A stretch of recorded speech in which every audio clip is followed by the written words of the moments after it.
So, yesterday we were talking about this personality development. Yesterday we read about Nick Vujicic, the person having no limbs but achieved great heights. And now today we are reading about every success story is also a story of great failure. We know people, they are all great people. That means if at all we see their greatness alone, we see their only one part, one side of the persons we are seeing. We have many great people within ourselves itself, but have we ever questioned them what failures you have come across and how you have utilized those failures to climb to this success? No, we don't ask them. Now first of all, let us think about here. I have written names, about 9 names. One is Abraham Lincoln, 2 Lee D. Forrest, 3rd Wright brothers, 4 Colonel Sanders, Walt Disney, Thomas Alva Edison, Henry Ford, Lee Iacocca, Shiv Khera. Out of these, I am very sure you know him, you know these brothers, and you know this gentleman, and Thomas Alva Edison, you know. One more name I should add here, he is Beethoven. So these all are famous in one field or the other. About them we are going to read today. I'll give a reading. Please try to understand how far you can. Of course, a brief explanation will also be given. Every success story is also a story of great failures. Failure is the highway to success. Tom Watson sir said, if you want to succeed, double your failure rate. You see, don't try for a success. Try to double your failure rate and automatically you will be achieving your success. That is what, not me, Watson sir said. If you study history, you will find that all stories of success are also stories of great failures. But people don't see the failures. They only see one side of the picture and they say that person go lucky. He must have been at the right place at the right time. Can we define the time as right or wrong? Or can we define the place, whether it is the right place or wrong place? We cannot. Wherever you are placed, whenever you are placed, that is the right place and right time. Failures, of course, they will come. They come in your way. You are to overcome these failures and you are to reach the success. Because here it is very clearly said, failures are inevitable. They are a must in your successful life. And people see only one side. This is, we are having dorsal side and ventral side. In your geology you will be taught. This dorsal side is very white, and with this we cannot simply say the person is very fair in complexion.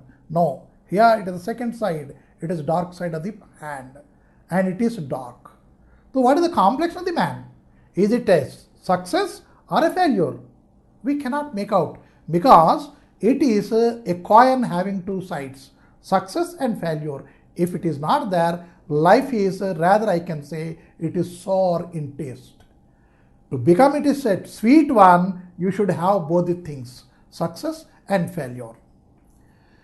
Let me share someone's life history with you.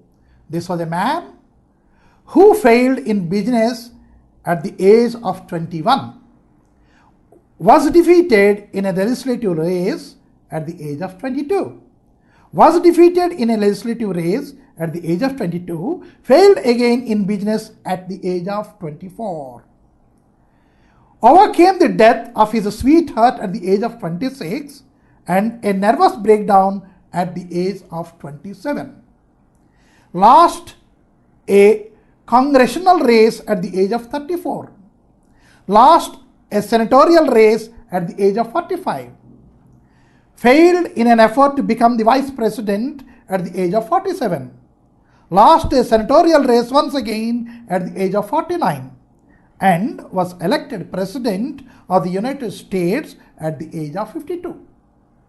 This man, Abraham Lincoln. A series of failures he was having in his life, but still he struggled to become the president of USA. This man was Abraham Lincoln.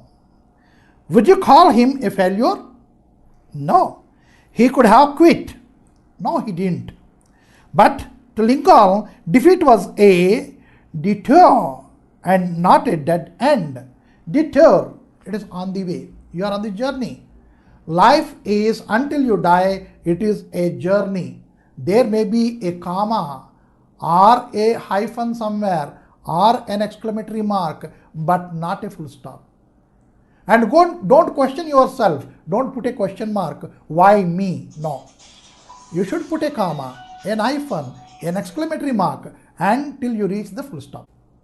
Now, likewise, Lincoln also thought that his life is not defeated. And always he was thinking that he was on the journey till he achieved a great success. In 1913, Lee De Forest, inventor of the triode tube, was charged by the district attorney for using fraudulent means to mislead the public into buying stocks of this company by claiming that he could transmit the human voices across the Atlantic. He was publicly humiliated. Can you imagine where he would be without his invention? Now you see, what are the stocks in a company? Just a brief knowledge we should have. Any company will be running on finance.